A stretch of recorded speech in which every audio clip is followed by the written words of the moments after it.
एक शंकराचार्य हैं जो अक्सर विवादों में घिरे रहते हैं। धन होना गलत नहीं है, लेकिन अहम मैं ये हूं, मेरा ये है, कम से कम संतों के मुंह से ऐसी वाणी नहीं निकलनी चाहिए। और जो उन्होंने दिग्विजय यात्राएं की, क्या उद्देश्य था इन यात्राओं को करने का? आचार्य शंकर ने भाष्य के माध्यम से प्रॉपर लॉजिकल वे में ये समझाया कि मूल तत्व अद्वैत है और इसका ज्ञान होना चाहिए, और जीवन का जो भी दुख है वह वेद के ज्ञान से ही निराकृत हो सकता है। अब देखें कि बच्चों के लिए 8 साल में कोई सब विषय का ज्ञाता हो जाए, 8 साल में वो विजनरी हो जाए, बच्चों के लिए इससे बड़ा कौन रोल मॉडल हो सकता है। यूथ के लिए देखें 32 साल में देश के लिए क्या क्या कर दिया। जिस काल में आचार्य शंकर का जन्म हुआ उस समय क्या परिस्थिति थी कि भारत की? तो जो प्रोमिनेंट एरियाज थे जहाँ करोड़ों करोड़ों लोग एक एक देवता की उपासना करते थे और दूसरे से घृणा करते थे, और इसमें कई बार स्त्रियों का शोषण होता, कई बार कई और विभत्स चीजें आती थी। कहीं कहा कि बच्चे की बलि दे दी, कहीं कहा कि इसको ये कर दिया। आज की युवाओं को अगर कोई एक चीज अगर सीखनी है आदि गुरु शंकराचार्य के जीवन से, वो क्या होगा?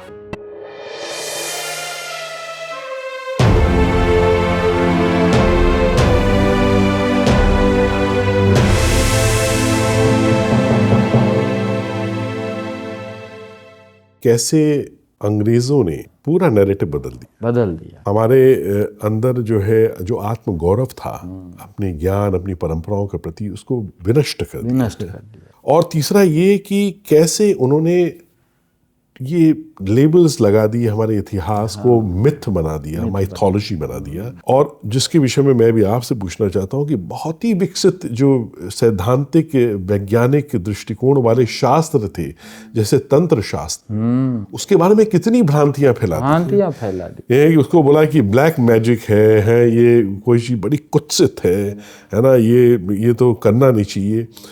थोड़ा तंत्र शास्त्र के विषय में थोड़ा प्रकाश डालें। देखिए, तंत्र जो है ना, अपने यहाँ मंत्र, तंत्र और यंत्र, ये 3 चीजें हैं। तो मंत्र का मतलब सिद्धांत, इसीलिए अपने वेद को मंत्र कहते हैं, क्योंकि मंत्र मतलब ज्ञान। हमारे लोगों ने जो तप के माध्यम से कैसे कैसे के जो अर्जित किया, तो एक जो सिद्धांत उनके मन में आया, ये मंत्र कहलाता है। उसी को भाषा में प्रकट करना। और जब ज्ञान है तो ज्ञान को धरातल पर लाना है। धरातल पर लाना है तो आपको उसके लिए सिस्टम डेवलप करना पड़ेगा। जैसे हम अभी पॉडकास्ट कर रहे हैं, तो आपने एक सिस्टम बनाया हो, एक टेक्निक है। ये टेक्निक है कि ये इतना कैमरा लगेगा, इस एंगल पे लगेगा, ऐसे बैठेंगे, तो तब ये काम ज्ञान जो है अपने मूल रूप में प्रस्तुत होगा। तो ऐसे ही इस सिस्टम का नाम दिया हमारे लोगों ने तंत्र। और उस सिस्टम के लिए पहले जो आप मैपिंग करते हैं उसका नाम दिया यंत्र। तो यंत्र वो मैप है जो आपके लिए गाइडलाइन देता है। उस मैप के बेस पे आप सिस्टम डेवलप करते हैं और सिस्टम के थ्रू उस सिद्धांत को एग्जीक्यूट करते हैं। तो ये मंत्र, तंत्र और यंत्र है। तो जो भी, जैसे वैदिक दर्शन है, तो वैदिक दर्शन का एक तंत्र है, और तंत्र है तो उसके लिए यंत्र है। तो जो वैदिक ज्ञान परंपरा में जो तंत्र का स्वरूप है, वो ऋषि के द्वारा डेवलप किया गया। उसको कहते हैं सुभागम पंचकम। सुभागम पंचक जो है वो जैसे वशिष्ठ अपने ऋषि हुए, जैसे सनत कुमार हुए, जैसे सुखदेव जी हुए, ऐसे जो बड़े बड़े ऋषि हुए हमारे, उन्होंने इस तंत्र को बनाया, डेवलप किया है। और फिर इसी परंपरा में गौड़पादाचार्य, तो उन्होंने शुभगोदय स्तुति लिखा है। तो शुभगोदय स्तुति का मतलब है कि जो उसी तंत्र परंपरा का जो विकसित रूप है, और सबसे ज्यादा इस पे काम करने वाले व्यक्ति रहे हैं आदि शंकराचार्य। तो आदि शंकराचार्य ने इसी तंत्र को ध्यान में रख के सौंदर्य लहरी की रचना की। और तंत्र का मतलब यहाँ ये है कि हमारा जो वैदिक दर्शन है कि सत्य जो है वो ब्रह्म है, सत्य जो है वो शुद्ध चेतन तत्व है, लेकिन उसी का जो फंक्शनल एस्पेक्ट है उसी को हम शक्ति कहते हैं। तो एक तो हुआ एब्सोल्यूट ट्रुथ, दूसरा हुआ कि सृष्टि का निर्माण। तो सृष्टि का निर्माण जहां से शुरू होता है वो उसी को हम आदि शक्ति कहते हैं। तो शक्ति से सृष्टि परिणमित होती है। तो शक्ति से सृष्टि का कैसे डेवलपमेंट होता है, ये जो पूरा सिस्टम है ना, इसी को तंत्र कहते हैं। और इसीलिए उन्होंने सौंदर्य लहरी में शक्ति का पूरा स्वरूप जो है उसका उल्लेख किया है और ये बताया है कि शक्ति कैसे कैसे करके आकाश रूप में, आकाश से वायु, वायु से अग्नि, अग्नि से जल, जल से पृथ्वी और फिर पृथ्वी और पंच महाभूत से सारी सृष्टि कैसे विकसित हुई है। ये जो सारा सिस्टम है इसको तंत्र कहते हैं। और थोड़ा सा जो उनको जो उस समय जो लगा समाज में कुरीतियाँ विकसित हो गई है, वो था कि जो तंत्र का जो दो रूप है, एक तो है वामाचार और एक जो है वो है जिसको हम कहते हैं समयाचार। तो समयाचार जो तंत्र की परंपरा है वो वेद की परंपरा है, और जो वामाचार है उसमें कई बार नेगेटिव चीज़ें जो हैं वो भी वो दिखाते हैं। जैसे अब देखेंगे कि आचार्य शंकर के भ्रमण में जो देश का उन्होंने भ्रमण किया 2-3 बार, उसमें अधिकतर उनका एनकाउंटर जो है वो कापालिकों से हुआ है। तो वो कापालिक जो थे वो वाम मार्गी तंत्र को बढ़ाते थे। और वाम मार्गी तंत्र में क्या है कि जो वो सारी नेगेटिव चीज़ें जो पंचमकार है एक्चुअली में स्थूल रूप में, तो पंचमकार का प्रयोग करते थे। और इसमें कई बार स्त्रियों का शोषण होता था, कई बार कई और विभत्स चीज़ें आती थी। छिटपुट अभी भी घटना आप देखते होंगे, जो कहीं कहा कि बच्चे की बलि दे दी, कहीं कहा कि इसको ये कर दिया, थोड़ा आज भी बचा हुआ। इतना हमारा लीगल सिस्टम अभी स्ट्रांग है, लेकिन फिर भी कहते हैं कि इन्होंने इस बच्चे की बलि दे दी क्योंकि ये इसका पूरा हो जाएगा, ये प्राप्त हो जाएगा। आचार्य शंकर ने उस समय ये फेस किया। वो मल्लिकार्जुन में हो, कापालिक के साथ एनकाउंटर है, वो कामाख्या में हो, असम में उनका बहुत ज़्यादा उनके साथ हुआ है, कश्मीर में हो या फिर कर्नाटक में हो, सब जगह। और आप समझें कि लगभग जितने तीर्थ अपने थे सब जगह ये वामाचार तंत्र की परंपरा फैली हुई थी और समाज में एक तरह से इसके लिए बहुत भय का वातावरण था। उन्होंने इसको एक तरह से समझ लीजिए शास्त्रार्थ की दृष्टि से, उनका जो प्रभाव था उसकी दृष्टि से उन्होंने इसको बहुत हद तक ठीक कर दिया। और इसीलिए उन्होंने सोचा कि वैदिक तंत्र परंपरा को हमें विकसित करना है, और वैदिक तंत्र परंपरा में उसी को हम श्री विद्या कहते हैं। तो सौंदर्य लहरी में श्री विद्या की उपासना है, और उसमें उन्होंने उस स्थूल पंचमकार को उपासना से ही बाहर कर दी। तो जो मत्स्य है, मांस है, मैथुन है, मदिरा है, ये जो 5 चीज़ें जो सब जगह कश्मीर में बहुत होता था, सब जगह होता था, उसको उन्होंने ज्ञान परंपरा से ही बाहर कर दिया। और इसीलिए हम देखते हैं कि सौंदर्य लहरी आप पढ़ेंगे तो जो षटचक्र है, जैसे मूलाधार है, स्वाधिष्ठान है, मणिपुर है, अनाहत है, विशुद्धि है और आज्ञा चक्र है, ये षटचक्र में सृष्टि भी है और शरीर भी है। यानी शक्ति किस किस रूप में इस अपने को डेवलप करती है और कैसे कैसे शक्ति का सेंटर बनता जाता है। और उस सेंटर को यदि हम समझते हैं तो फिर धीरे धीरे हम अपने को डेवलप कर सकते हैं। और ये हर एक सेंटर से अपनी वर्णमाला जुड़ी हुई है। जैसे जितने संस्कृत के वर्णमाला है ना, वो मूलाधार चक्र से लेके आज्ञा चक्र तक का केंद्र को रिप्रेजेंट करता है, शक्ति केंद्र को रिप्रेजेंट करता है। तो इस रूप में उन्होंने पूरा का पूरा ये नॉलेज सिस्टम के रूप में उसको सेट कर दिया, और जितनी नकारात्मक चीज़ थी इसलिए उसको बाहर कर दिया। तो आज भी सभी जो आचार्य शंकर के द्वारा स्थापित मठ है, उन मठों में श्री विद्या की उपासना होती है, लेकिन केवल वो सहस्रार से शुरू होती है। ये पंच स्थूल मकार की पूजा ही नहीं होती। तो आप कैसे जो है वो बॉडी में कैसे आप उस शक्ति केंद्र को समझें और उससे धीरे धीरे आप अपने उस शक्ति के सर्वोच्च रूप को समझें और वहाँ पहुँचें और अपने मूल स्वरूप को इस रूप में जानें। तो ये जो पूरा सिस्टम है, ये जो है उसको आचार्य शंकर ने डेवलप किया और वो श्री विद्या के नाम से प्रसिद्ध है। सौंदर्य लहरी को सबको पढ़ना चाहिए कि जो पता चले कि वैदिक तंत्र का क्या स्वरूप है, ये पता चले। थोड़ा सा उनके जीवन के विषय में थोड़ा सा आप हमको बताएंगे। और सबसे इम्पोर्टेंट बात है कि जो उनके भाष्य हैं, उनकी जो कमेंट्रीज हैं, और जो उन्होंने ये शास्त्रार्थ जहाँ जहाँ जिससे किए, वहाँ पे क्या था बौद्ध दर्शन, उस समय क्या था बौद्ध धर्म, कैसे उस समय हमारे हिंदू धर्म के ऊपर संकट मंडरा रहा था, कैसे सब कुछ अव्यवस्थित था, चारों तरफ एक संकट का काल था, कैसे उन्होंने उबार के पुनर्प्रतिष्ठित किया हमारे ज्ञान को, दर्शन को, परंपराओं को। थोड़ा उस विषय में। नहीं, ये तो है कि आचार्य शंकर जो हैं वो आप कह सकते हैं कि वो हैं तो भारत है, और इतना विराट व्यक्तित्व,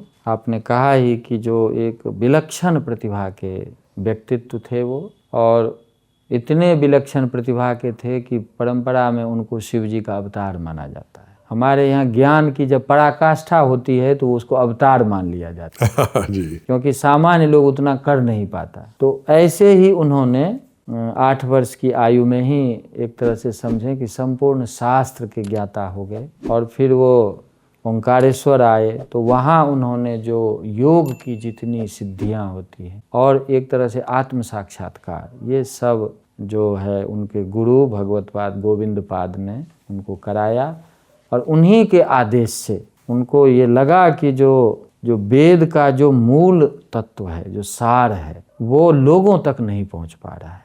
तो इसीलिए उन्होंने आदेश दिया कि आप उपनिषद पर भाष्य लिखें, ब्रह्मसूत्र पर भाष्य लिखें और गीता पे भाष्य लिखें, जिसको हम प्रस्थानत्रयी कहते हैं। तो उपनिषद जो है वह वेद का सार माना जाता है, क्योंकि वह चेतना विज्ञान है। और ऋषियों ने ये निष्कर्ष निकाला कि दैहिक स्तर पर तो हम में भेद होता है, लेकिन हमारे ही अंदर का जो चैतन्य स्वरूप है, जो शुद्ध चेतना है, वह एक ही है। इसीलिए आप जैसे जैसे अपने व्यक्तित्व के डीपर लेवल में जाते हैं, वैसे वैसे आपकी व्यापकता होती जाती है, और चैतन्य का या चेतना का वो स्वरूप है जहाँ सब एक हो जाता है। वैसे ही जैसे इस कमरे का आकाश, बाहरी आकाश एक ही है, हम दीवार के कारण भले ही उसको समझें कि अलग अलग है, तो वैसे ही शरीर के कारण हम भले ही एक दूसरे से अलग अलग लगें, लेकिन चेतना की दृष्टि से हम सब एक हैं। इसी विज्ञान को जो व्यवस्थित रूप से प्रस्तुत करने वाला ग्रंथ है वह वेद का सार उपनिषद है, जिसका दूसरा नाम वेदांत है। और इसी को लेकर के उनके गुरु का आदेश था कि उस ज्ञान को समाज तक ले जाना है जो सबको जोड़ता है, क्योंकि भेद में दुख है, एकत्व की भावना में सुख है। ये ऋषि का निष्कर्ष है। तो इसीलिए उन्होंने फिर गुरु के आदेश से लगभग 10-11 उपनिषदों पे भाष्य लिखा, और उसके बाद उसी का जो तार्किक रूप से प्रस्तुत करने वाला ग्रंथ है वो ब्रह्मसूत्र है। तो ब्रह्मसूत्र पर भाष्य लिखा, और उसी को स्मृति के रूप में जो पॉपुलर वे में प्रस्तुत करने वाला ग्रंथ है वो भगवत गीता है। तो उन्होंने उपनिषद, ब्रह्मसूत्र और भगवत गीता पर भाष्य लिख करके उन्होंने ये प्रतिपादित किया कि सबके मूल में वही एक तत्व विद्यमान है, और जब तक व्यक्ति इसको नहीं समझता तब तक वह अज्ञान से दूर नहीं हो सकता, और अज्ञान जब तक है तब तक भेद है, भेद जब तक है तब तक व्यक्ति दूसरे को दूसरा समझता है, और जब तक व्यक्ति दूसरे को दूसरा समझता है तब तक राग द्वेष से वंचित नहीं हो सकता। तो इसीलिए यदि व्यक्ति को परमानंद में आना है, अनुभव करना है, तो उस चैतन्य के एकत्व भाव का अनुभव जरूरी है। इस दृष्टि से उन्होंने भाष्य के माध्यम से जो उपनिषद के ऋषि ने जो अद्वैत शब्द की बात रखी थी कि चैतन्य की दृष्टि से अद्वैत है, यानी दूसरा नहीं है, न वस्तुअंतरम विद्यते इति अद्वैतम, तो दूसरा नहीं है। तो इस एकत्व रूप में जो हमारा जो मूल तत्व है उसको समाज में लाया जाए। और आप जैसे कहेंगे ना, आप कह रहे थे जो अद्वैत को सरलता से कैसे समझाया जाए, हम क्या समझाएंगे, आचार्य शंकर ही कहते हैं वहाँ पे कि जो छांदोग्य के 6ठे अध्याय में कि एक व्यक्ति घर से निकला तो देखा कि जो गांव में एक मिट्टी का ढेर है, और वो थोड़े समय के लिए दूसरे गांव चला गया। जब देखा तो आया कि मिट्टी के ढेर के बदले 10 घड़े हो गए। तो वो व्यक्ति आकर पूछता है कि पहले तो यहाँ मिट्टी ही थी। तो वैसे ही कहते हैं कि जो ऋषि कहते हैं एक मेवा द्वितीयम सदैव सौम्य इदमग्र आसीत, तो कहते हैं वो एक जो है वही संसार के विविध रूप में प्रस्तुत हो गया। इसीलिए ऋषि कहते हैं पहले तो एक ही था, जैसे मिट्टी एक ही थी और 10 घड़े के रूप में परिणत हो गई, वैसे एक ही शुद्ध चैतन्य था, जो शुद्ध चैतन्य अभी अनेकात्मक संसार के रूप में प्रकट हो गया। तो प्रकट हो गया तो जैसे 10 घड़े बन गए तब भी मिट्टी ही है, जैसे गोल्ड के 10 आभूषण हो गए तब भी गोल्ड ही है, वैसे ही एक ही चैतन्य अनेक रूपों में प्रस्तुत हो गया तब भी शुद्ध चैतन्य ही है। इस रूप में जब आपको ज्ञान होगा तो आपका भेद समाप्त होगा, भेद समाप्त होगा तो आपका अपना दुख समाप्त होगा, और जो एकत्व रूप है उसी को ऋषियों ने विज्ञानमानंदम ब्रह्म कहा है, वही आनंद स्वरूप है। तो इसीलिए समाज में जितनी विषमता है उसके मूल में भेद है, उसके मूल में द्वैत भाव है। तो ऋषियों और आचार्य शंकर का जो निष्कर्ष है वो ये है कि व्यक्ति को उस अद्वैत का अनुभव होना चाहिए, और उस अद्वैत का अनुभव करके ही वो समाज के लिए एसेट बन सकता है।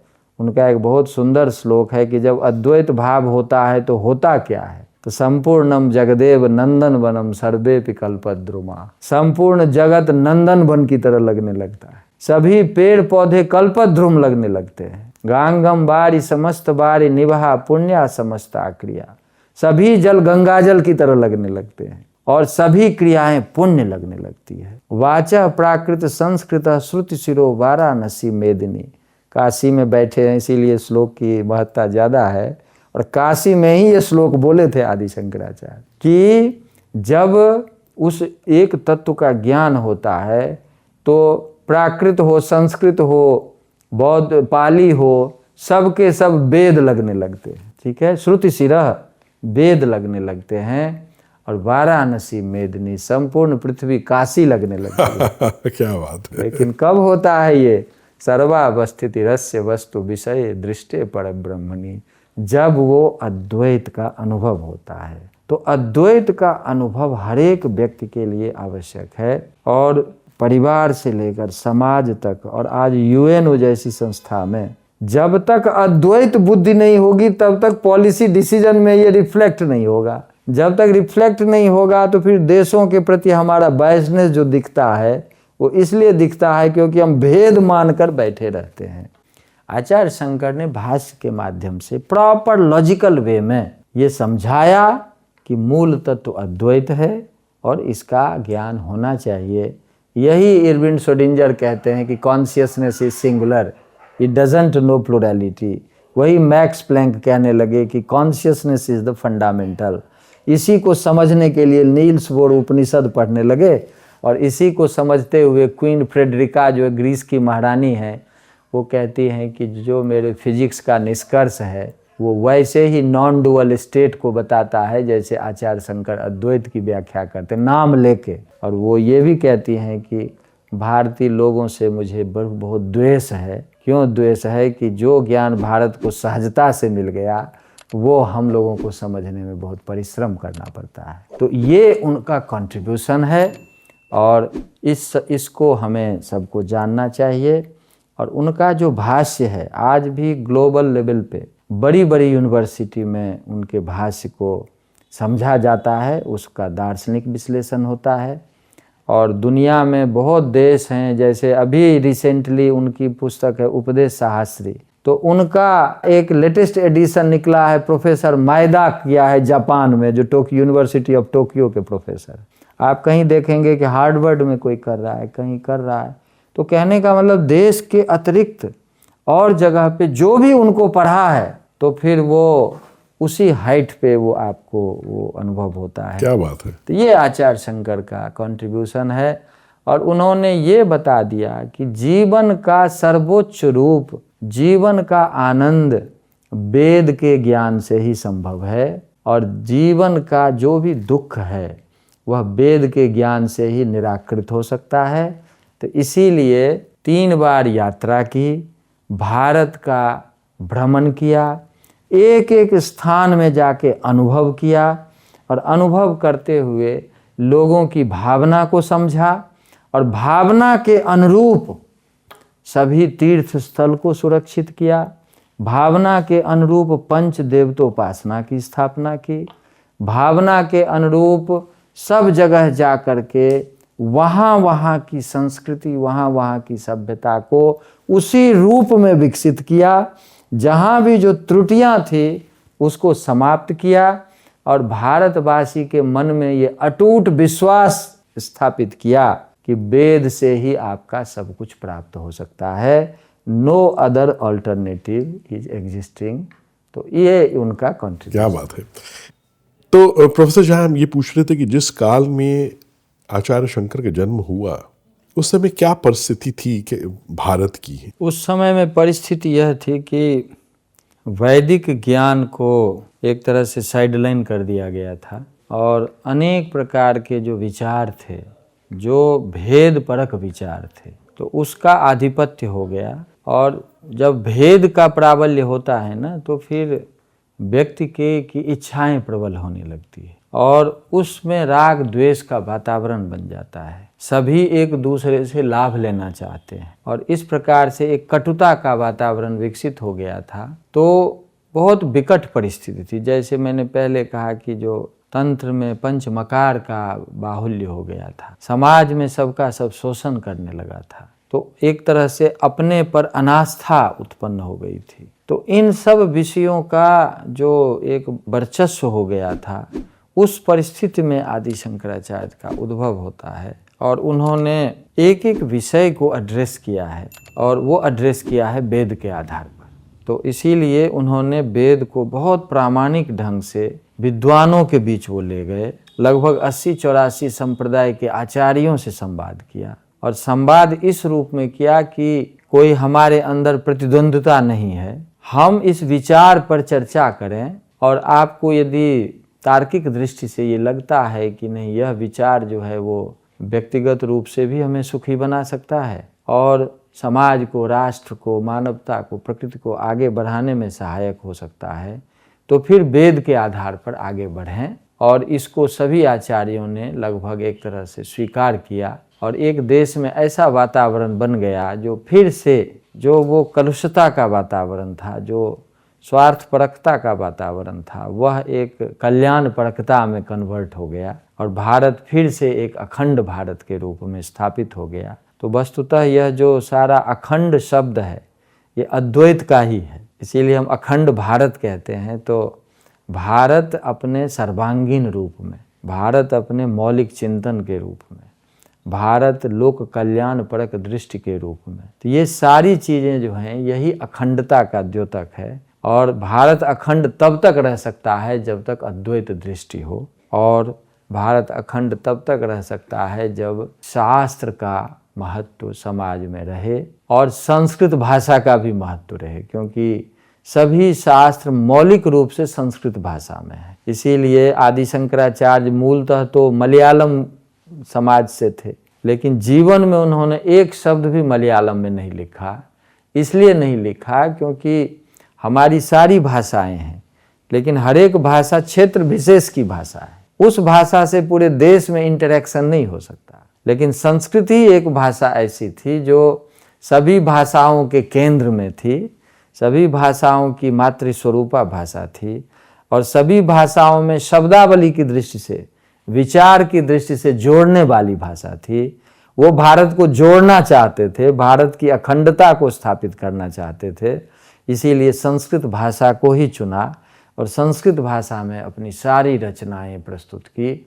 और वही रचना जो है वो ज्ञान की दृष्टि से, दर्शन की दृष्टि से, इवन भक्ति की दृष्टि से, कर्म की दृष्टि से, भारत को जोड़ने की दृष्टि से, सभी में एक रूपता लाने की दृष्टि से जो है वो उस समय प्रस्तुत की गई।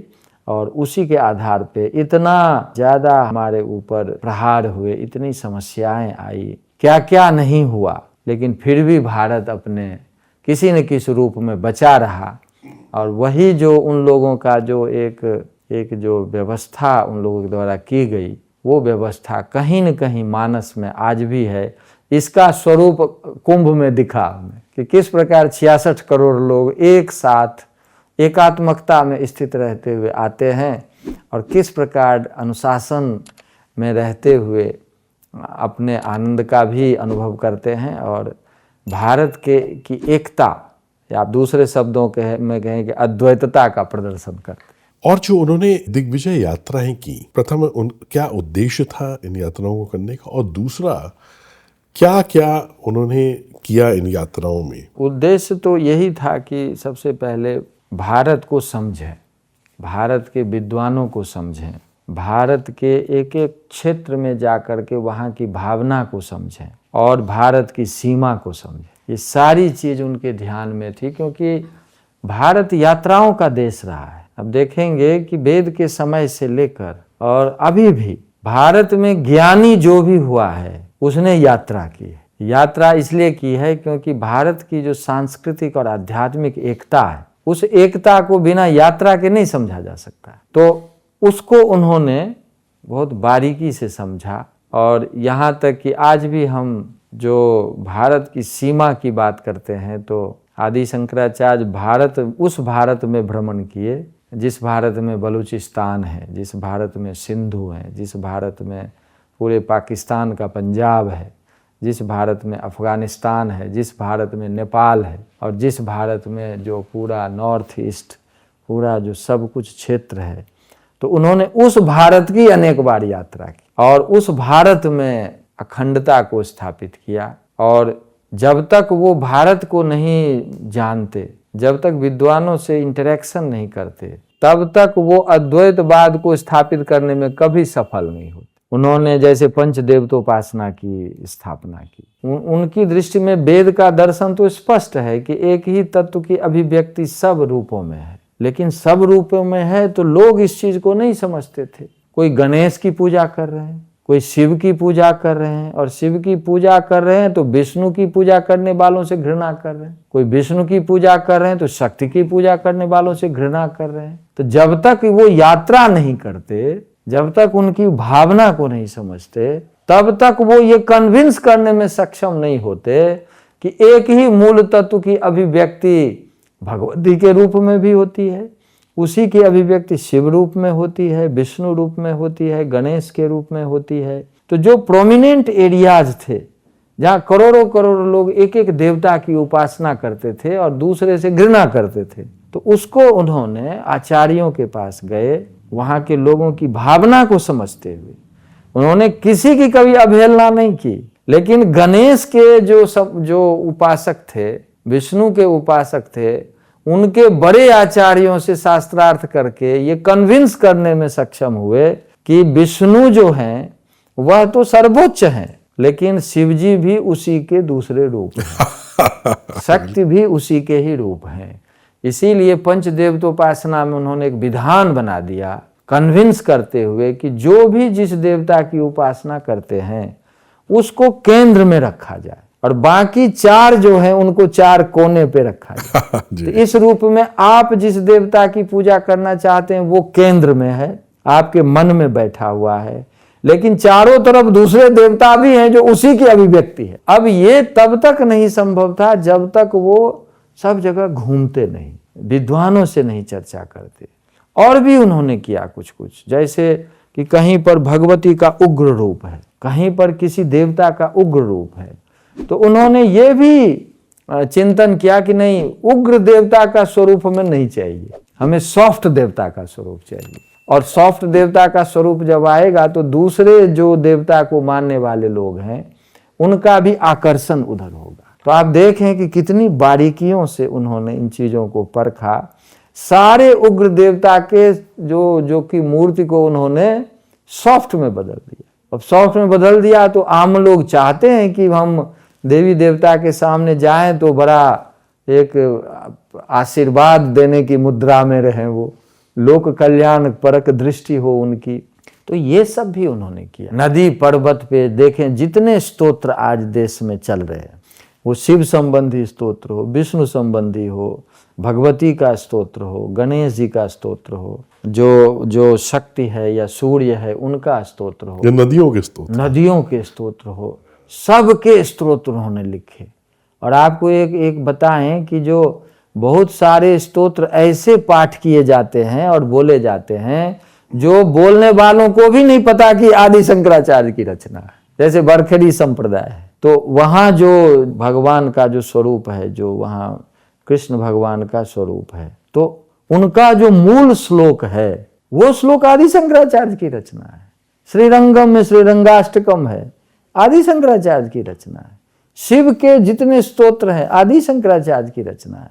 भगवती का जो स्तोत्र है आदि शंकराचार्य की रचना है। तो जो आप जैसे हम वहां पुरी जाते हैं, जगन्नाथ मंदिर है, तो जगन्नाथ स्वामी नयन पथगामी भवतु में, ये वहां का एक तरह से समझ लें कि स्लोगन है, उसकी रचना आदि शंकराचार्य की है। तो कहने का मतलब जहां गए, वैष्णव को शुरू में लग रहा था कि कहीं ये यहाँ आकर के, क्योंकि प्रभाव बहुत था उनका, तो कहीं आकर कोई यहाँ दूसरी चीज न उपस्थित हो जाए। जहां गए तो वहां वैष्णव की भक्त की रचना कर दी, स्तोत्र की रचना कर दी। अब वो वही आज तक गा रहे हैं। कहीं शिव जी के मंदिर में गए तो वहां शिव जी के स्तोत्र रच दिए, भगवती के स्तोत्र रच दिए। तो सबके मनमाफिक जो हो, उनकी साइकोलॉजी को ध्यान में रखते हुए, उनकी आस्था को ध्यान में रखते हुए वो सब कुछ कर दिए। आज पूरे देश में जहां जाएंगे, मंदिर का विषय हो, तीर्थ का विषय हो, स्तोत्र का विषय हो, एकत्व की भावना का विषय हो, आपको सब जगह शंकराचार्य के योगदान आप। और जो एक अद्भुत बात ये लगती है कि कैसे कुंभ को उन्होंने माध्यम बनाया कि एक गृहस्थ भी अगर साधु संतों का, ऋषियों का, सिद्धों का, सन्यासियों का अगर आशीर्वाद लेना चाहे, मार्गदर्शन लेना चाहे, जीवन में प्रेरणा लेना चाहे, तो कैसे वो एक स्थान है जहाँ पे वो मिल सकता है, बिल्कुल। अपने जीवन में एक नया दृष्टिकोण उत्पन्न कर सकता है, उपदेश ले सकता है, प्रेरणा ले सकता है, आशीर्वाद ले सकता है। तो ये, और दूसरी बात ये कि कैसे उसको एक खगोल शास्त्र की दृष्टि से, आप देखिए बृहस्पति की जो परिक्रमा है ना, कैसे उस टाइमिंग को है, कैसे उसको जो है उन्होंने उसको अलाइन किया, उस टाइमिंग को ले लिया और एक अमृत काल है उपस्थित हो। और ये तो मैं स्वयं 1,00,000 बार भी बोल रहा हूं तो बोलूंगा कि कुंभ में जो स्नान करने का अनुभव है वो दिव्य है।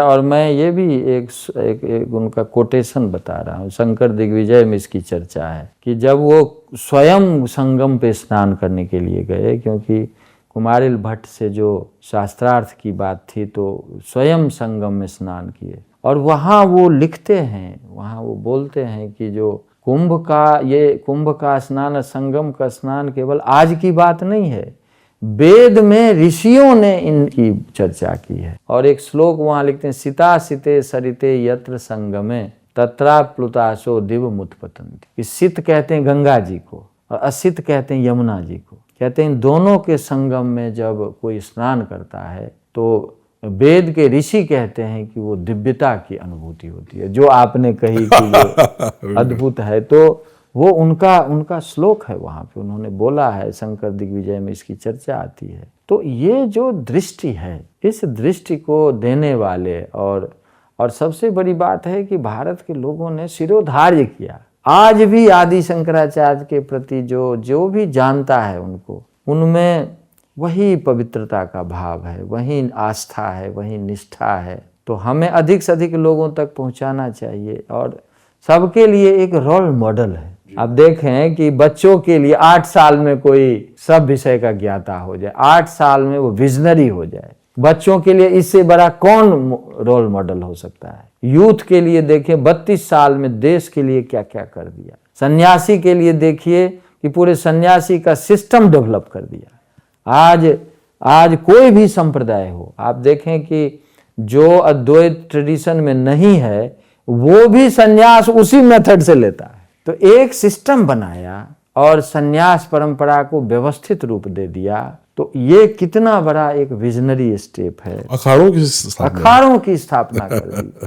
अब वो अखाड़ा जो है, देखिए जो अपने जितने अखाड़े, जो जैसे अभी जूना अखाड़ा है, उसके बाद निर्वाणी अखाड़ा है, और ये जो एक और निरंजनी अखाड़ा है, इसमें लाखों लाख नागा साधु आज भी, मतलब स्वामी अवधेशानंद जी जो आचार्य महामंडलेश्वर है जूना अखाड़ा के, वो कहते हैं जो लाखों नागा को तो मैंने दीक्षा दी हुई। तो आप देखें, और वो शांत भाव से अपनी साधना में है, लेकिन देश के लिए तत्पर है। तो ये जो दृष्टि है वो उन्होंने लाई नेपाल जैसे में पशुपतिनाथ जैसे मंदिर, जितने बड़े बड़े मंदिर आज भारत में हैं, उन सब को नया रूप देना, उनकी प्राचीन परंपरा को स्थापित करना और नॉर्थ के लोगों को साउथ भेज देना, साउथ के लोगों को नॉर्थ भेज देना। पशुपतिनाथ मंदिर हो या बद्रीनाथ मंदिर हो, केदार, वहाँ से आज भी दक्षिण के लोग आते हैं। हमारा जो डिमरी जो टाइप के जो सरनेम वाले दिखेंगे आपको, तो मुख्य पुजारी के रूप में एक सिस्टम बना दिया और उसके पेरीफेरी में चारों तरफ जो लोग हैं जो उसमें जुड़े हुए हैं, वो दूसरा सिस्टम बना दिया। आज वैसे का वैसे चल रहा। अभी मैं थोड़े दिन पहले चंद्रबदनी शक्तिपीठ है जो उत्तराखंड में है, देवप्रयाग के समीप में है, मैं गया तो वहाँ उनसे मैंने चर्चा की, जो वहाँ के पुजारी थे, तो वो बोले कि हम तो कर्नाटक से आए हुए आदि शंकराचार्य ने, तब से वो चल रही है। तो ये बड़ी स्टडी है सोशियोलॉजी के पॉइंट ऑफ व्यू से कि किस तरह से भारत का समाज एक दिशा से दूसरी दिशा में गया, आचार्य एक दिशा से दूसरी दिशा में गया। मंडन मिश्र उत्तर भारत के थे तो वो श्रृंगेरी के शंकराचार्य बन गए, और जो दक्षिण के लोग थे जैसे पद्मपादाचार्य थे तो वो तो तमिलनाडु के थे, वो पुरी के शंकराचार्य बन गए। सबको सब जगह ला दिया और भारत की अखंडता को स्थापित कर दिया। तो केवल वैचारिक दृष्टि से नहीं, बड़ा जमीन पर उन्होंने अखंडता को स्थापित किया, और ऐसा प्रभाव था कि जो लोगों ने उसको सिरोधार्य किया, और आज तक हमारी जो चीजें हैं वो बहुत चीजें वैसी की वैसी। और एक चीज और, ये जो परिव्राजन की जो परंपरा उन्होंने स्थापित की, परिव्राजक है, लेकिन क्या अभी भी उस परंपरा को सन्यासी या शंकराचार्य उसको जीवंत रखे हैं अपने जीवन में? नहीं, देखें उनका जो मठामनाय है, उन्होंने ये इसके लिए जो नियम का भी विधान किया हुआ है। तो मठामनाय के अनुसार जो है वो तो उनका एक तरह से निर्देश है कि सब जो हैं वो समाज में रहें और मठ में ज़्यादा समय तक ना रहें, क्योंकि समाज के प्रत्येक व्यक्ति से उन्होंने भारत को 4 भागों में बांट दिया। तो जो 4 राज्य दक्षिण के हैं वो श्रृंगेरी पीठ के अधीन है, जो रामेश्वरम क्षेत्र कहलाता है। जो अपना इधर बंगाल, असम, बिहार, इस तरह का जो क्षेत्र है ये गोवर्धन पीठ के अंदर है, जो पुरुषोत्तम क्षेत्र कहलाता है। जो इधर जो हिमालय में है ज्योतिष पीठ, उसमें उत्तराखंड, उत्तर प्रदेश, कश्मीर, ये सब जो एरिया है वो सारा उनके अंदर आ गया, तो वो कहलाता है बद्रिकाश्रम क्षेत्र। और जो गुजरात में है वो द्वारका क्षेत्र में है, जिसमें शारदा पीठ है। तो सभी पीठों में उन्होंने चारों वेद की व्यवस्था कर दी, और सभी पीठों में ये सारी चीज़ें कर दी कि जो वहाँ विधिवत लोग ज्ञान प्राप्त करें,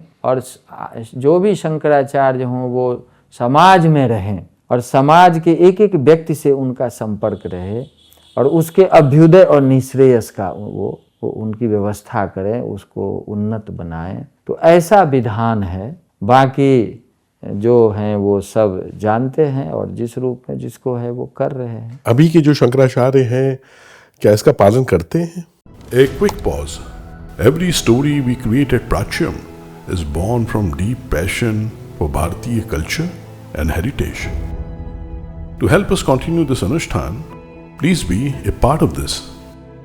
Subscribe to this truly Bharatiya OTT at www.prachyam.com or scan this QR code of prachyam.org to donate for this cause. Your support helps us keep this cultural journey alive. Be a part of this dharmic resurgence. Every drop counts. Now, back to your experience. जय श्री राम। बहुत यात्रा होती रहती है। अभी भी एक यात्रा प्रस्तावित है जो अभी 2026 में अगस्त के आसपास, जो कालडी से केदारनाथ की यात्रा का एक प्रस्ताव है। तो उसमें 22 राज्यों से होते हुए जो श्रृंगेरी के आचार्य ही लीड करेंगे, और जन जन से संपर्क हो, सबको समझा जाए। हाँ, जितना होना चाहिए उतना नहीं हो रहा है, क्योंकि वो आवश्यक है। बिल्कुल, हमें लगता है कि मूल तो आदि गुरु शंकराचार्य की परिकल्पना यही थी कि लोग निकले, भ्रमण करें, परिव्राजन करें, उपदेश दें, हिंदू धर्म को, हमारी संस्कृति को स्थापित करें। और जो खतरे हैं, जो संकट हैं, इसका निवारण करें। जैसे देखिए, अब मैं देखता हूं कि हर राज्य में इतना मैसिव कन्वर्जन्स हो रहा है, लेकिन मैं देखता हूं कि हमारे साधु समाज उदासीन है उसके प्रति है, और बड़े बड़े मठों के आसपास के क्षेत्रों में ये हो रहा है।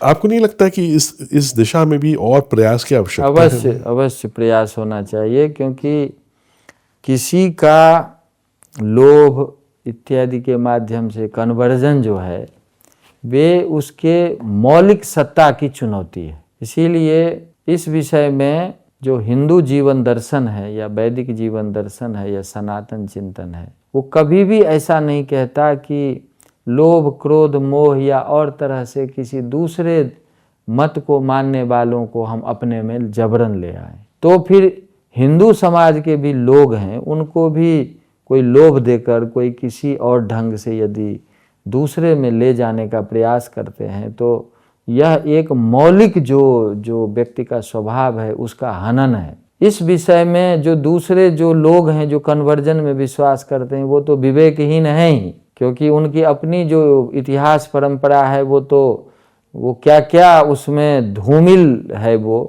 उसको जब लोग जानेंगे तो पता चलेगा कि हम कहाँ जा रहे हैं। लेकिन हमारे जो ज्ञानी लोग हैं, साधु संत हैं, क्योंकि जिन्होंने जीवन ही समाज के लिए समर्पित किया है, तो उनको इस विषय में तो भूमिका निभानी ही चाहिए। बिल्कुल। और बहुत लोग लगे भी हुए हैं, लेकिन और भी अपेक्षित है। एक शंकराचार्य हैं जो अक्सर विवादों में घिरे रहते हैं। मुझे बड़ा आश्चर्य होता है देख के कि ये कौन सा शंकराचार्य होने का कर्तव्य का। तो आदि शंकराचार्य के उनके जो भाष्य हैं, उनकी जो कृतियां हैं, उनको हमने शब्दशः पढ़ा है, और मुझे जैसे लगता है कि जो भी उनका जो शास्त्र है और उनका जो तात्पर्यार्थ है उसको समझेंगे तो वो वैसे ही जीवन में आचरण करेंगे जैसे आदि शंकराचार्य का दृष्टिकोण था। लेकिन कोई भी व्यक्ति यदि उससे डिरेल्ड होता है तो इसका मतलब है कि उनको न तो उस शास्त्र में निष्ठा है,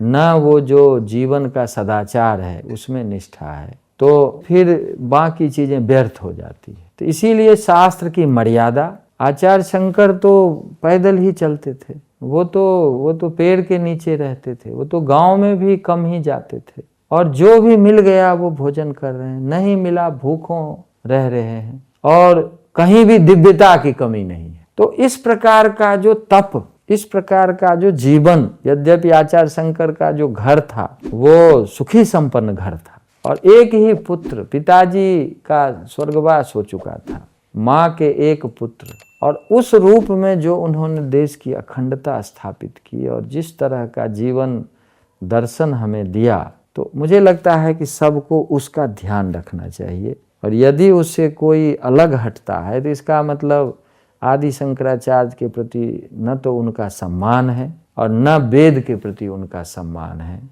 और समाज में भी इसका बड़ा एक क्योंकि सभी तो विद्वान नहीं होते, तो यद्यदाचरति श्रेष्ठस्तत्तद्देवेतरो जनः स यत् प्रमाणम कुरुते लोकस्तदनुवर्तते। समाज के जो श्रेष्ठ लोग होते हैं उनका जो आचरण होता है ना, आम लोग उसको फॉलो करते हैं। तो ऐसे व्यक्ति को सतत ये ध्यान में रखना चाहिए कि मेरा एक एक आचरण जो है वो लोगों के समक्ष है, और एक तरफ आचार्य शंकर की परंपरा है, दूसरी तरफ लोगों की उन पर निष्ठा, आचार्य के प्रति बहुत निष्ठा है लोगों की, तो वो निष्ठा भी कहीं प्रभावित ना हो। तो हमारा एक एक जो आचार हो वो ऐसा हो कि लोगों के लिए प्रेरणास्पद हो, लोगों को कहीं भी ये न लगे कि जो हम कहाँ हैं, हम क्या देख रहे हैं। तो इन सब चीज़ों को हमें जरूर ध्यान में रखना चाहिए। आचार्य शंकर तो कभी उनके मन में, वो तो कहते हैं त्यक्त्वा ममाहमिति बंध करे पदे द्वे मानापमान सदृशा समदर्शिनश्च। कहते हैं जिसके मन में अहम और मम आ गया तो फिर वो घोर अज्ञानी है। और अभी जो चीज देखने में आ रही है कि मैं सबका तो नहीं कहता, एक से एक संत हैं, मेरा खुद भी बहुतों से संबंध है, और मैं व्यक्तिगत जानता हूँ कि वो बहुत कार्य करते हैं और उसी तरह का जीवन भी व्यतीत कर रहे हैं। लेकिन एक जो चीज़ दिख रही है कि जो कई लोग जो उस ऑर्डर में है या कई लोग जो दूसरे संप्रदाय में भी हैं, उनमें अहम की वृत्ति बहुत बढ़ गई। मैं बड़ा विद्वान हूँ, मैं ये काम कर रहा, मेरा ये पद होना चाहिए, मैं इतनी पूजा करता हूँ, मैं जितनी पूजा, मैं 20 बार यहाँ चला गया, मैं 25 बार वहाँ चला गया। ये घोर अज्ञान है। और आचार्य शंकर यही कहते थे कि अहम जो है ना, इसका मतलब शरीर का अध्यास हो गया है। इसका मतलब आप मानते हैं कि मैं शरीर भी हूँ, क्योंकि शरीर ही तो जाता है, शरीर में ही तो अहम भाव होता है। और जब अहम हो जाता है तो फिर मम शुरू होता है। तो फिर हमारे पास 50 गाड़ियाँ हैं, हमारे पास फिर ये सुख सुविधा है। तो ये सारी चीज़ें जो है ना, ये अद्वैत दर्शन के विरुद्ध है। धन होना गलत नहीं है, लेकिन अहम मैं ये हूँ, मेरा ये है, कम से कम संतों के मुंह से ऐसी वाणी नहीं निकलनी चाहिए। तो जैसे दूसरे लोग बोलते हैं कि मैं ये हूँ, मेरा ये है, तो संतों में ये प्रवृत्ति दिखती है कि हम बैठ के बोलते हैं कि मैं इतनी पूजा कर रहा हूँ तो मैं ये कर रहा हूँ। दूसरा जो कोई है, तो जैसे कोई विष्णु के भक्त हैं तो टिप्पणी कर देंगे कि शिव के भक्त जो हैं वो ऐसे कर रहे हैं। ना ना ना ना, ये जो है वेद विरुद्ध है और ये जो है आचार्य शंकर का जो कार्य है उसके विरुद्ध है। सभी एक ही तत्व की अभिव्यक्ति है। आप जिसको भी माने, जिनमें भी आपकी आस्था हो, उससे आप आगे बढ़ें, लेकिन सभी उसी एक तत्व की अभिव्यक्ति है। इसलिए सबके प्रति वही श्रद्धा भाव, सबके प्रति वही प्रेम भाव और सबके प्रति आदर का भाव होना चाहिए। ये भी कमी दिख रही। मैं वेद इतना जानता हूँ, मैं ये कर रहा हूँ, मैं वो कर रहा हूँ, दूसरे नहीं कर रहे हैं। नहीं नहीं, ये संतों के मुंह से ऐसी भाषा नहीं निकलनी चाहिए। तो आपने जो संकेत किया तो इसका थोड़ा बाहुल्य तो दिखता है।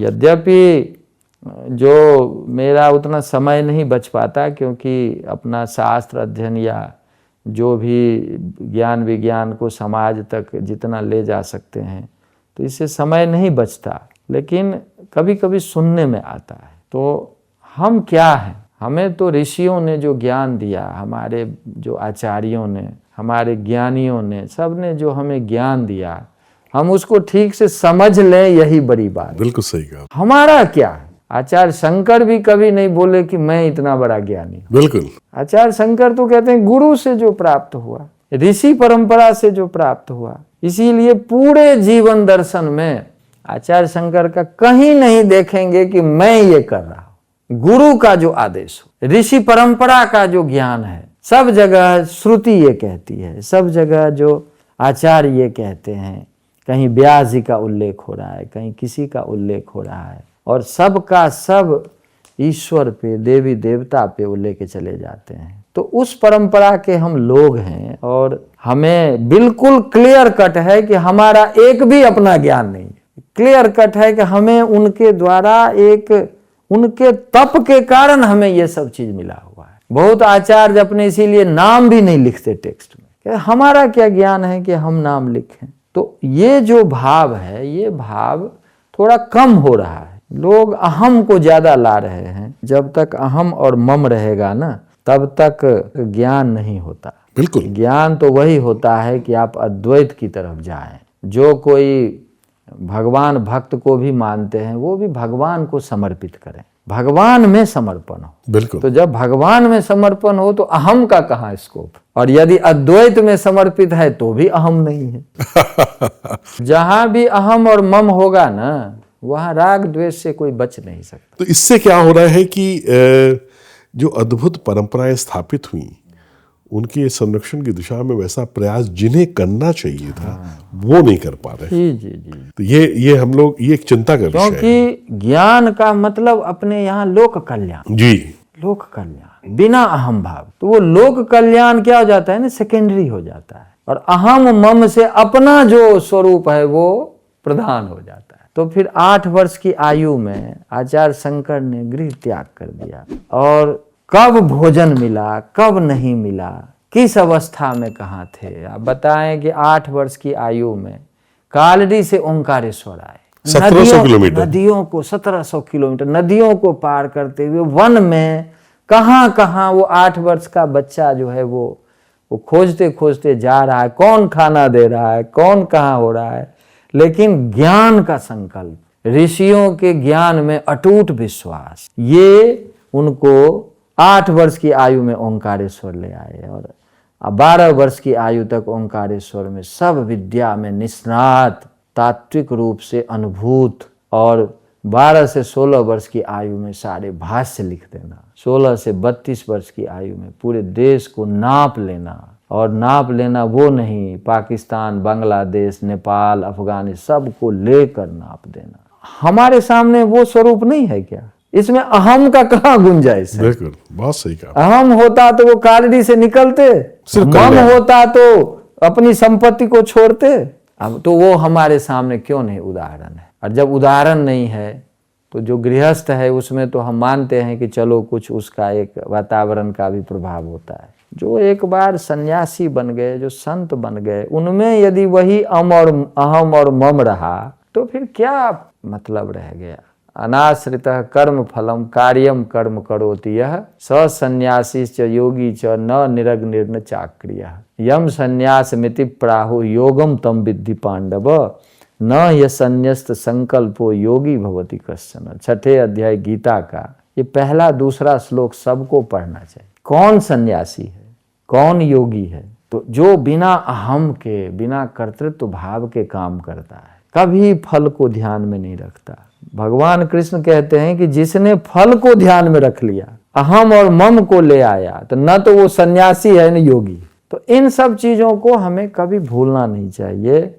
और इसीलिए ऋषि ने कहा है तैत्तिरीय उपनिषद में कि स्वाध्याय प्रवचनाभ्याम मां प्रमदितव्यम, कि स्वाध्याय में कभी भी प्रमाद नहीं होना चाहिए। आप प्रत्येक दिन जब शास्त्र का अध्ययन करते हैं ना, तो शास्त्र जो है आपको वो संकेत करता रहता है कि अहम नहीं, मम नहीं। जब हम शास्त्र का अध्ययन छोड़ देते हैं तो फिर भगवान ये भी कहते हैं कि दैवी ऐसा गुणमयी मम माया दुरत्यया, मेरी शक्ति जो है ना वो ऐसे उलझा देगी ना आपको कि पता नहीं चला कि कब सन्यासी से कब अहम मम पे आ गए। तो ये कब नहीं होता?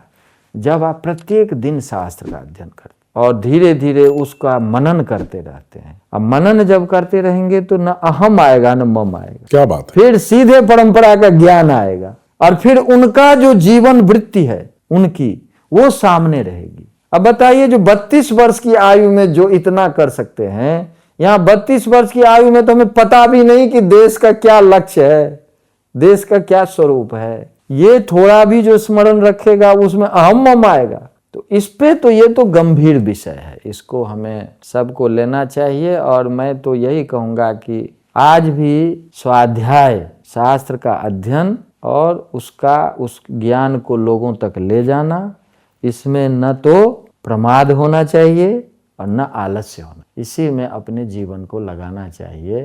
तभी हम भारत की इस महान परंपरा को हम भारत में भी अक्षुण्ण रख सकते हैं और दुनिया को भी इसकी दिशा की जरूरत है। वो फ्रेंच एक स्कॉलर थे मालरॉक्स, आप देखेंगे 1936-37 में नेहरू जी से मिले थे तो फ्रांस में उन्होंने उनको कहा था कि लेट शंकर लीड इंडिया। समझ रहे हैं? कहें कि पूरी दुनिया में अद्वैत का विचार ही नहीं है, भारत जब स्वतंत्र हो तो अद्वैत के विचार से भारत को आगे बढ़ाना, क्योंकि भारत ही एक ऐसा देश है जो दुनिया को दिशा दे सकता है। और हम कहाँ अहम और मम में घूम रहे हैं जो और उसके आधार पर समाज में एक भ्रम की स्थिति पैदा कर। तो ये जो है इससे तो बचना चाहिए। और हम लोग तो स्वयं ही उस ज्ञान की खोज में है, लेकिन जितना समझा है उतना है कि जो इनसे दूर रहे। हम जहाँ बैठे हैं विश्व की प्राचीनतम नगरी काशी में, और जहाँ की संस्कृति आज भी वैसे ही जीवंत है, जागृत है, वहाँ पे बहुत अद्भुत उनको आदि गुरु शंकराचार्य जब आए थे तो अद्भुत अनुभव हुए। यहाँ पे जब वो गए शमशान घाट पे तो एक वो प्रकरण होता है ना, एक चांडाल उनके सामने आता है हाँ, जरा उस प्रकरण के विषय में बताइए। और तो अद्भुत है और हमें लगता है कि वहीं उन्होंने मनीषा पंचकम की रचना की जी, और ये सबको जानना चाहिए जी। लेकिन जो काशी का प्रसंग है जिसमें वो जो शिष्यों के साथ जो है वो स्नान करके आ रहे थे गंगा जी से, तो उसमें जो चांडाल का प्रकरण आता है कि 4 कुत्तों को साथ लेकर के वो, क्योंकि काशी की गली बहुत संकरी होती है, तो वो 4 कुत्तों को लेके आ रहे थे। तो उन्होंने कहा कि हमें रास्ता दें जिससे कि हम जा पाएं। तब जो उन्होंने प्रश्न पूछा कि आप किसको रास्ता देने के लिए कह रहे हैं? जिस पंच महाभूत से जैसे आपका शरीर बना है तो वह उसी पंच महाभूत से मेरा शरीर बना है। तो एक पांच भौतिक शरीर दूसरे पांच भौतिक शरीर को कैसे कह सकता है कि तुम आप दूर हटो रास्ता दो? दूसरा, आप तो कहते हैं आत्मा एक ही है। ये चांडाल ने पूछा, चांडाल ने पूछा। आप तो अद्वैतवादी हैं। अद्वैतवादी तो आपकी तो स्थापना यह है कि जो एक ही आत्मा है। तो जब एक ही आत्मा है तो एक आत्मा दूसरे आत्मा को हटने के लिए कैसे कह सकता? तो आत्मा 2 हो गए ना, तो द्वैत हो गया। तो आप अपने सिद्धांत का स्वयं ही व्यवहार की दृष्टि से खंडन कर रहे हैं। इनका तो दिमाग घूम गया कि जो ये कौन है जो इस तरह का प्रश्न कर रहे हैं। उनके पास गए और पास जाके जो उन्होंने उनसे निवेदन किया, ये हम सबको सीखना चाहिए कि जागृत स्वप्न सुषुप्ति सुस्फुटतरा या संविदुजृंभते या ब्रह्मादि पिपीलिकांत तनुसु प्रोता जगत साक्षिणी सैवाहम न च दृश्य वस्तुत दृढ़ प्रज्ञापि यस्यास्ति चेत चांडालोस्तु द्विजोस्तु सतुगुरुरित्येषा मनीषा मम। उनको जाके करते हैं कि जो आपने जिस तरह का प्रश्न पूछा, ये भी हमारे विद्वानों को सीखना चाहिए कि एक चांडाल जो व्यक्ति दाह संस्कार सुबह से रात तक करते हैं, और वो व्यक्ति जब प्रश्न पूछा तो उस प्रश्न को उन्होंने उतना ही सीरियसली लिया। उनके पास गए और प्रश्न के गांभीर्य से उनको पता चला कि इस व्यक्ति का व्यक्तित्व क्या है, और कहा कि जो आपने जो प्रश्न किया है कि जो एक ही आत्मा जब है तो फिर आप कैसे कह सकते हैं कि आप अलग हटो? तो कहते हैं कि जागृत स्वप्न और सुषुप्ति, ये पूरा दर्शन है अद्वैत का कि जागृत अवस्था में रहते हैं तो भी हम चेतन रहते हैं, जब हम स्वप्न अवस्था में रहते हैं तो भी चेतन रहते हैं, यद्यपि इंद्रियां काम नहीं करती, और जब सुषुप्ति अवस्था में चले जाते हैं तो न इंद्रियां काम करती है न मन काम करता है, तो भी चेतन रहते हैं। तो वो चैतन्य जो जागृत हो, स्वप्न हो, सुषुप्ति हो, सब में जो विद्यमान है, या संविदुजृंभते, और वही ज्ञान का स्वरूप है जो प्रकट रहता है, और या ब्रह्मादि पिपीलिकांत तनुसु प्रोता जगत साक्षिणी, और वही साक्षी रूप में ब्रह्मा से चीटी पर्यंत सब में एक ही रूप में विद्यमान। सैवाहम,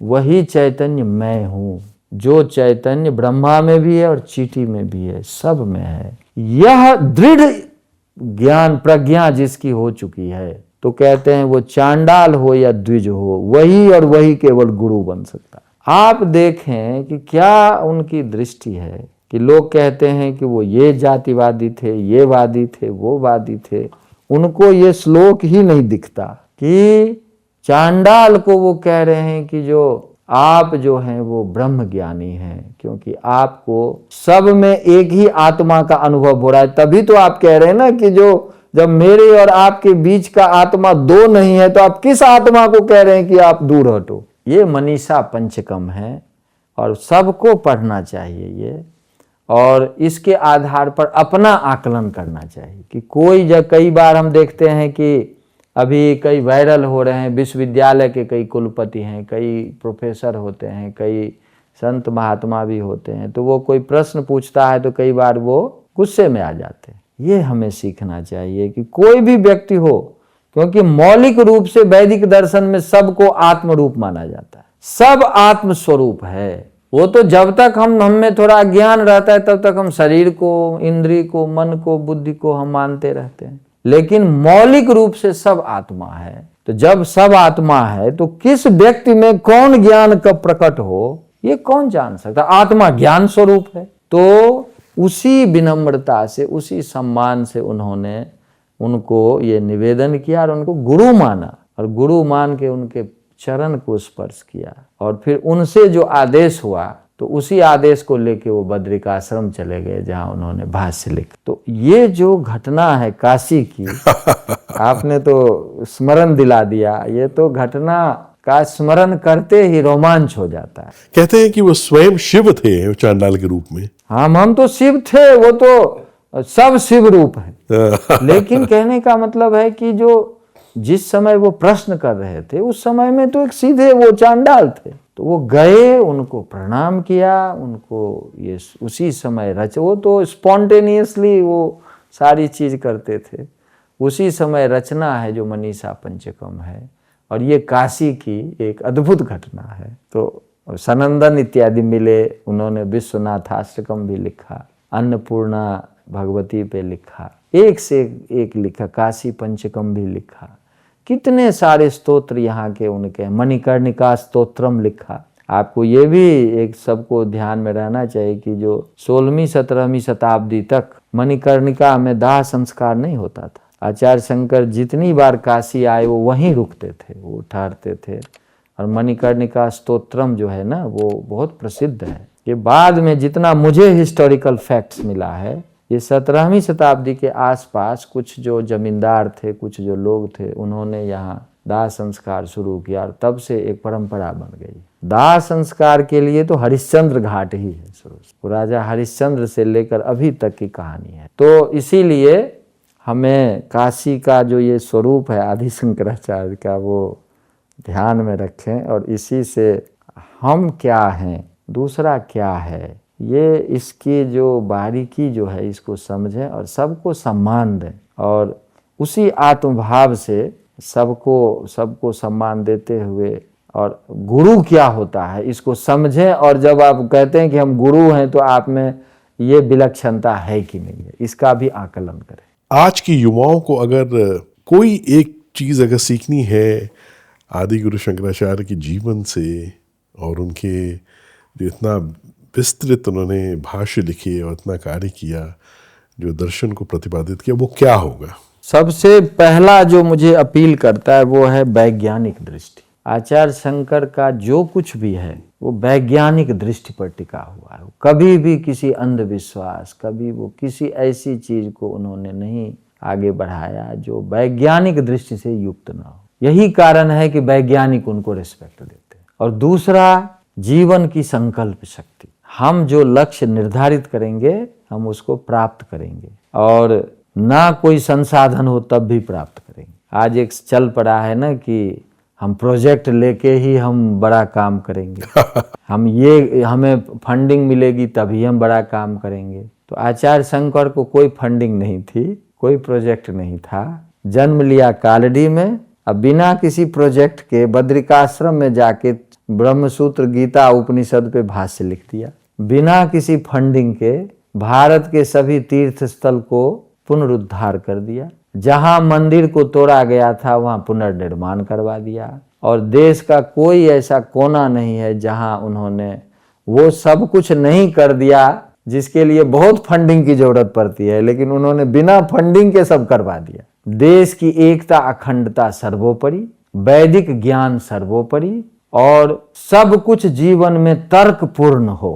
कोई भी उसको यदि कोई ब्रह्मसूत्र भाष्य पढ़ ले तो उसको पता चलेगा कि तर्क किसको कहते। तो लॉजिक की पराकाष्ठा, एक्सपीरियंस का हाईएस्ट स्टेट, माता के प्रति अनंत श्रद्धा, जो सन्यास धर्म लेते हुए भी माँ की सेवा की। और वो श्लोक भी बहुत जरूरी है कि जो मातृ पंचकम है सबको वो पढ़ना चाहिए कि माता किसको कहते हैं। जो लोग कहते हैं ना कि ये पितृसत्तात्मक है, उनको जरा ये श्लोक एक बार पढ़ना चाहिए। जब माता जी मना करती हैं कि आप मेरी सेवा न करें, तब वो कहते हैं आस्ताम ताव दियम प्रसूति समय दुर्बार सुलभ्य था, नैरुच्यम तनु शोषणम मलमयी शय्या च सांवत्सरी, एकस्यापिन गर्भ भार भरण क्लेशस्य यस्य क्षमः, दातुम निष्कृति मुन्नतोपि तनयः तस्यै जनन्यै नमः। ये कहते हैं माता जननी आपको नमस्कार है। क्यों सन्यास आपके सामने कुछ नहीं है? तो कहते हैं जब माँ के गर्भ में बच्चा आता है ना, तो दुर्बार सुलभ्य था, वो कष्ट होता है जो माँ के अतिरिक्त कोई सहन नहीं कर सकता। नैरुच्यम, रुचि खत्म हो जाती है। तनु शोषणम, शरीर जो है वो विकृत हो जाता है। और जब बच्चा जन्म लेता है तो मलमयी सैयाच सांवत्सरी, वर्षों तक बच्चे के मल मूत्र में माँ सनी रहती है, उसी के साथ सोती है, उठती है, बैठती है। ये जो तप है ना माँ का, कहते हैं एकस्यापिन गर्भ भार भरन क्लेशस्य, एक संतान को जन्म दे माँ ना, तो उसकी जो पीड़ा है, तपस्या है, कहते हैं इसको ध्यान में रख के पुत्र कितना भी बड़ा हो जाए, माता के इस ऋण को जन्म जन्मांतर तक नहीं चुका सकता। और क्या आप कह रही हैं कि आप सन्यासी हैं, आप मेरी सेवा नहीं कर सकते, ये माँ इसको कहते हैं। तो ये जो शंकराचार्य का मातृपंचकम है, और जितने जीवन के पक्ष हैं उनमें जो उनका जो दृष्टिकोण है, ये सब बच्चों को पढ़ना चाहिए कि माँ क्या चीज है, एक एक बच्चे के लिए ये प्रेरणा का स्रोत। तो दुर्भाग्य तो ये है कि इन सब चीजों को स्कूल में बच्चों को पढ़ाना चाहिए, कॉलेज यूनिवर्सिटी में आना चाहिए, लेकिन पता तक नहीं कि भारत में माता किसको कहते हैं। और वो यूरोप के लोग कहते हैं कि ये पैट्रियार्की है। आप बताइए कि पूरे यूरोप में आज तक माँ का कॉन्सेप्ट विकसित नहीं हुआ, क्योंकि कभी वो भोग की वस्तु से ज्यादा स्त्री को समझे नहीं, और भारत के इस स्वरूप को साइड करके कहते हैं ये पितृसत्तात्मक है। तो आचार्य शंकर का हर एक व्यक्ति जीवनी पर है। स्वामी अपूर्वानंद जी की जो सबसे बेसिक बुक है, रामकृष्ण मिशन से छपा है, तो सबके लिए लगता है वो प्राइमरी टेक्स्ट वो है। उतना पढ़ें तो उनको पता चलेगा कि क्या क्या चीज़ है, और बाद में जितना इंटरेस्ट जिसका डेवलप हो वो उस लेवल पे पढ़ता जाए। और किसी को यदि, कई बार मुझे पूछते भी हैं, किसी को यदि अद्वैत दर्शन का यदि बेसिक टेक्स्ट पढ़ना हो तो तत्वबोध पढ़ें। तत्वबोध जो है वो बहुत बेसिक चीज़ है, और आपको कम शब्दों में वो सारी चीज़ समझ में आ जाएगी कि आचार्य शंकर कहना क्या चाहते। बहुत ही आभार आपका। कोई आभार नहीं, ये तो हम जितनी चर्चा करते रहेंगे तो अपना जो ज्ञान है वो विकसित होता है। बहुत सुंदर। और फिर अहम और मम भाव नहीं आता। और हमारे जो बच्चे हैं, यूथ हैं, उनको ये चीज समझ में आए। और मुझे बहुत बहुत आनंद है कि इतनी ज्यादा क्वेरी है यूथ में। हाँ, कहाँ से फोन आते हैं, क्या क्या वो जानने के लिए तत्पर है। उनको एक छोटा सा यदि ये संकेत मिल जाता है, कहाँ से लोग फोन करते हैं, कहाँ से मैसेज करते हैं। आप समझें कि हम सब पे कितनी बड़ी रिस्पॉन्सिबिलिटी है कि बहुत सारे बच्चे हमारे हैं, यूथ हैं, उनको पता ही नहीं इस विषय में। कॉलेज यूनिवर्सिटी में, स्कूल में पढ़ाई नहीं होती। और कैसे बड़े बड़े वैज्ञानिक, बड़े बड़े जो चिंतक हैं, वो कैसे आचार्य शंकर के दर्शन से प्रेरणा लेते हैं, कैसे वो उसमें अपने क्षेत्र में उसका यूज करते हैं। तो आप भी इसको समझें और आप भी अपने क्षेत्र में आगे बढ़ें, और इस दृष्टि से आप समाज को भी आप मजबूती प्रदान करें, और अपना जीवन तो धन्य होगा। बिल्कुल। तो आपने हमें अवसर दिया, इसके लिए हम बहुत बड़े आभारी हैं। हमको बहुत आनंद आता है आपसे बात करके, और यही बस ईश्वर से प्रार्थना है, यही आचार्य शंकर से प्रार्थना है कि वो आशीर्वाद दें। जैसे उन्होंने अपने जीवन में ये करके दिखाया, हमारे वैदिक ज्ञान को, हमारे दर्शन को उन्होंने स्थापित किया। यही प्रार्थना है कि हम सब शंकर के दूत बन के एकदम उस संस्कृति को, उस महान परंपरा को, उस वैदिक दर्शन को, उसके मूल को और अपना, आप तो जानते ही, अपना जो मध्य प्रदेश सरकार का जो संस्कृति विभाग है, उसमें आदि शंकराचार्य एकता न्यास है। तो ये अपने यूथ को अवसर भी प्रदान करता है कि अद्वैत के कैंप लगते हैं, और जो वहाँ हमारे जो यूथ हैं उनसे हम ये कहना भी चाहते हैं कि जो भी इच्छुक हैं वो उनके वेबसाइट से जुड़े रहें और देखें, और जब भी मन करे वहाँ जाएं, और हमारे जो संत हैं, ज्ञानी हैं, उनके सानिध्य में वो 10 दिन या जितने दिनों का कैंप होता है वो करते हैं, और वो फिर कुछ नया बन के निकलते। बिल्कुल। तो ये अवसर भी है। बिल्कुल अवसर भी है तो उसका भी लाभ लें और यूथ आगे बढ़े। बिल्कुल उत्तिष्ठ जागृत प्राप्य बड़ा निबोधत, लेकिन क्षुरस्य धारा निशिता दुरत्यया दुर्गम पथस्तत् कवयो वदन्ति। है हम सबके पास है, और मुझे लगता है कि जो सब एक दिन हम उस लक्ष्य तक जरूर पहुंचे। बहुत बहुत धन्यवाद, प्रणाम कर रहे हैं आपको भी सादर प्रणाम। प्रणाम।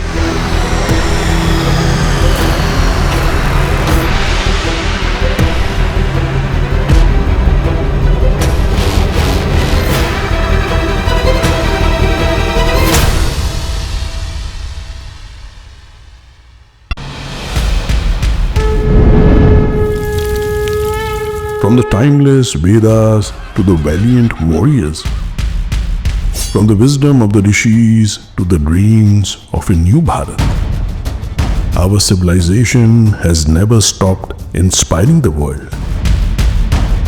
Prachyam, the world's first Indic OTT, brings the glory of Bharat to the world. 400 plus films and series.